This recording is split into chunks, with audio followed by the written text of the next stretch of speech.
وصلي وسلم وبارك عليه وعلى آله وأصحابه ومن تبعهم بإحسان إلى يوم الدين وبعد.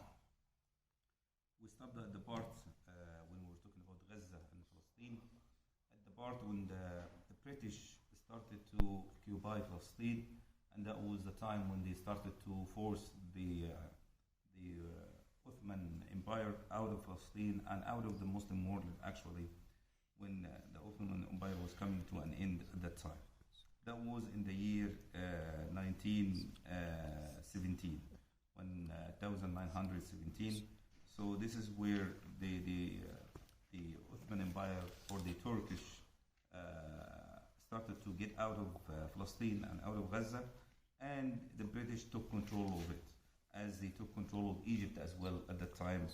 So they started to force their forces inside, and at that time the people of Gaza, under the intense weapons they used, they were evacuated, all of them, out of Gaza at the time. And a lot of people of Palestine dislocated, from this place to that place, until after the war is over, they started to get back. The people who used to live in Gaza at the time, around 28,000, and the people who came back to it after the invasion of the British were only 18,000, and the others decided to stay in other areas of Palestine at that time, when they were forced out of Gaza in the first place.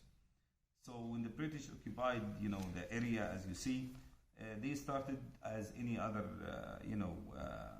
imperial force, to collect all the weapons from the people so that no resistance will happen against them, and put a lot of restriction against them. But people used to revolt from time to time, as much as they can. So they started revolting against them because the living situation even was not good. And part of the revolution that, they started to cut the railway lines that the British had. So they used to move stuff in and out from Palestine to Egypt, and from Egypt to Palestine. From time to time they would do that. And that was,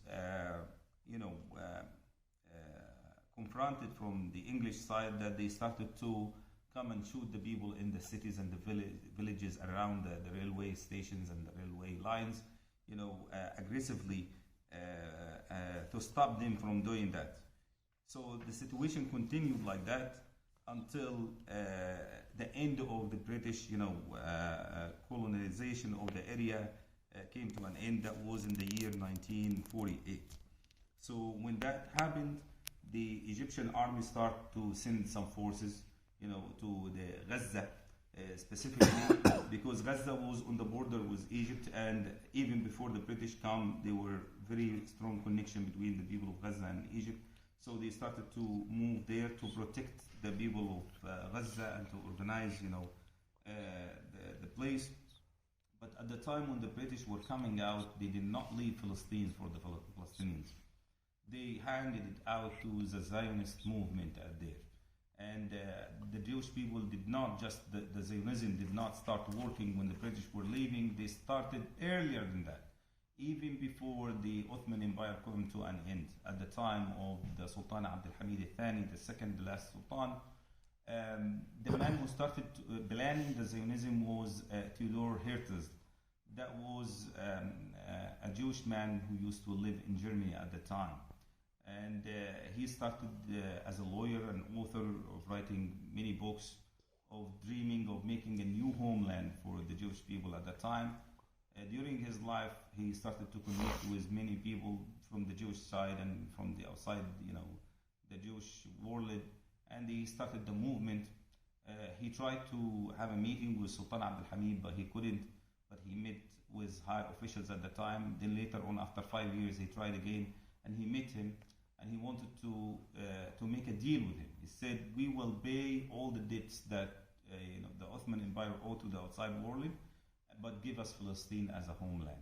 It's just a small portion, and you control many lands. So if you give us this, we will pay all the debts that you owe to them." But he refused. Sultan Abdul Hamid refused that. But the man did not stop at that point. He encouraged many Jewish people at the time to travel to Palestine. So many of them started to travel, especially after the World War II.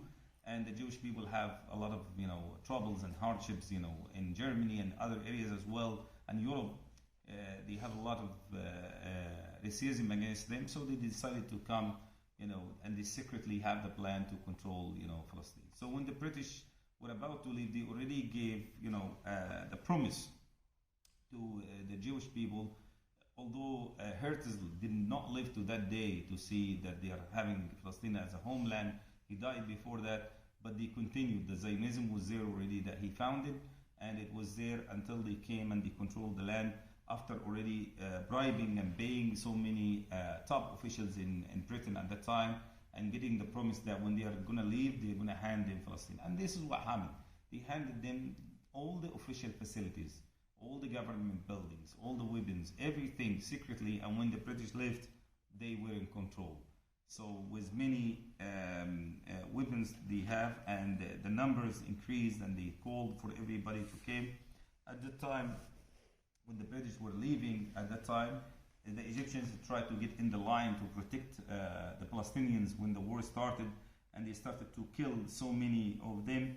So they managed to control many areas, but again, under the big support that the Jewish groups at the time had, the Egyptians by themselves could not continue the war, since Britain still controls Egypt.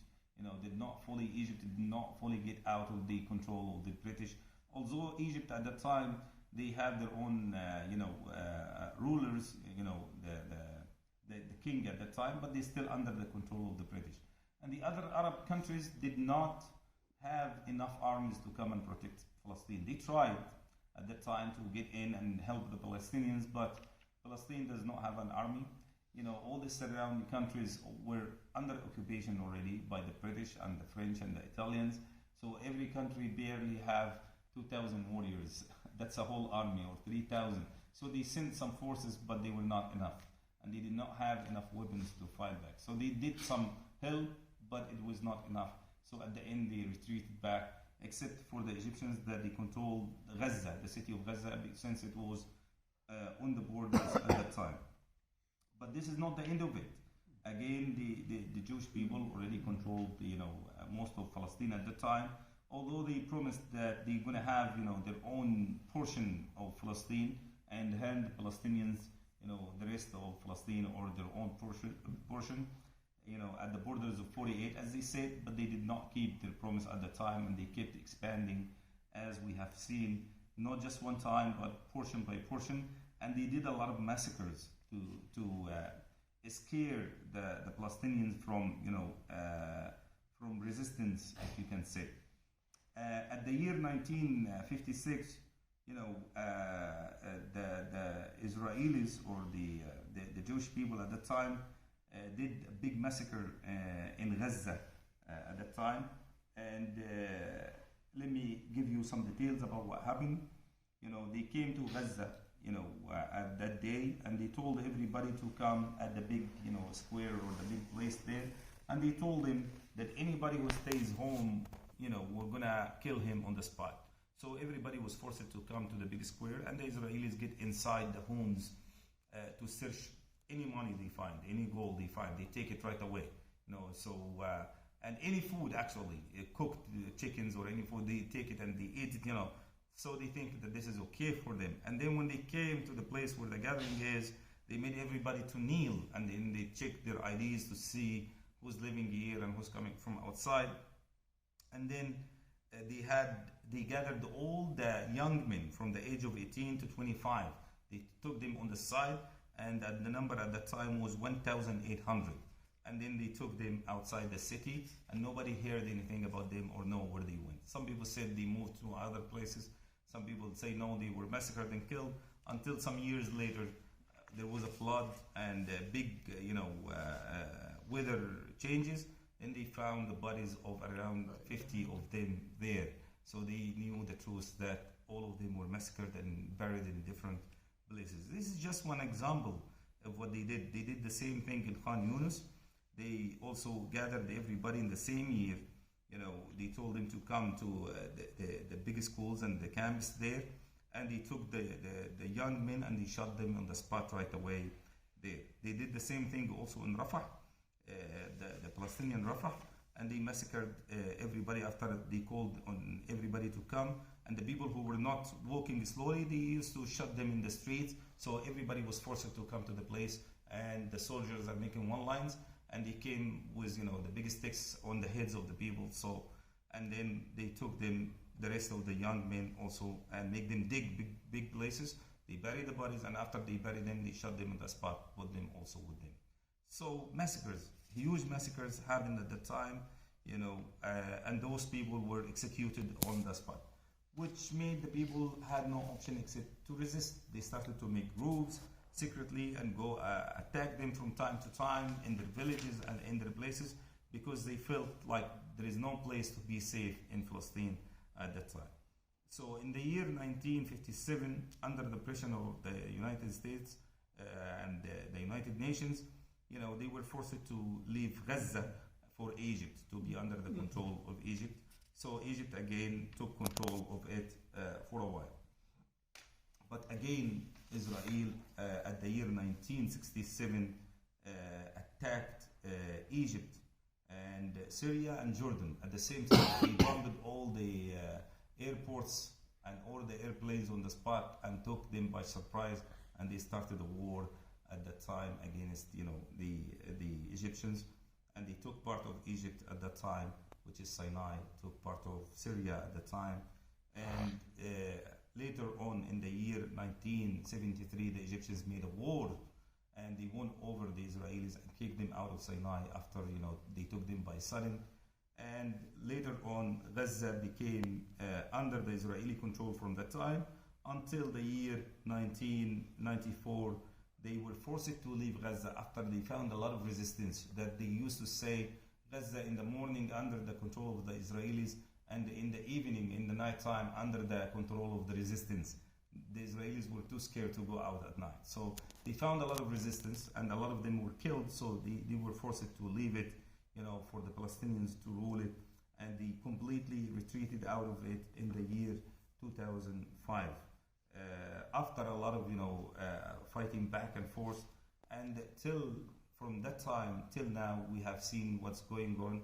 Even when there are, some sounds that call for peace, as we have seen America before, they used to foster, some gatherings and meetings at the time of Arafat when he was looking for peace, and Ishaq Rabin, even subhanallah, Ishaq Rabin, the Prime Minister of Israel at the time, when he made some deals and he said that we're going to stop colonizing the land, so the villages of the Palestinians, so that we make two states.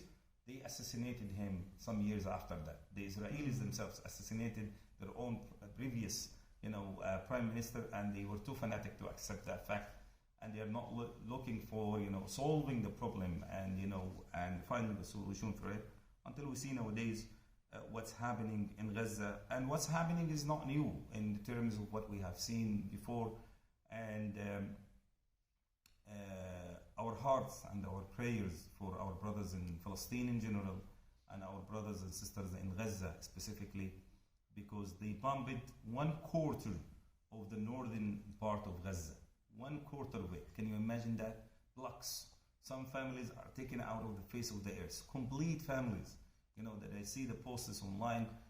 A family of 35 members or 40 members, they are taken out, from the grandfather to the newborn baby.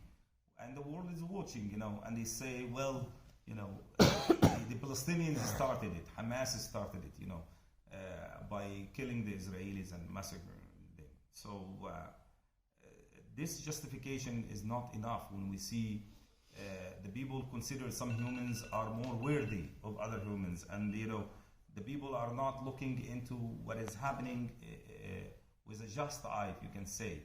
You're not looking for what led the people to reach that point. You're not looking that this is not a fair war. You're not looking at all the circumstances of what's going on, And everybody's speaking, but at the end, the language of force prevails. The language of force speaks loud. And you come to a point that you're looking into the weak part as wrong all the time, just because he's weak, So we have to speak against that. We have to let the people know the history, what happened from the very beginning to the very end, because when you look into things in the context, you understand what's going on. But if you take things out of the context, Like the people who come to quote some ayat from the Quran, say, well, the Quran is telling them to fight, okay? The Quran is telling them to fight the people who fight them, things like that. So everybody can cut and paste. Everybody can distort the words of other people, If I'm talking right now and I said the word fight, then you can take it, cut it and paste it and, cut some words here and there and make whatever sentences you can make or you want to make. So we have to look into things, with a just eye to see the truth, what has been going on. Who's looking for peace and coexistence and who's looking for, just making a dream that's kind of impossible and thinking about it, because we have seen some fanatic people from the Jewish side saying that, well, our dream is to get the biblical dream. The biblical dream tells them that we're going to have our state from the Nile River, from Egypt, all the way to the Euphrates, Iraq. So this is too much. They're not only looking into Palestine, but they're expanding it in a bigger scale. So when you see people talking like that, and people saying that, well, the Palestinians are not humans, are animals in forms of humans. When you see people do not appreciate the human life, there is something wrong here, and we have to speak against that. جزاكم الله خيرا وصلى اللهم وسلم وبارك على محمد وعلى اله وصحبه.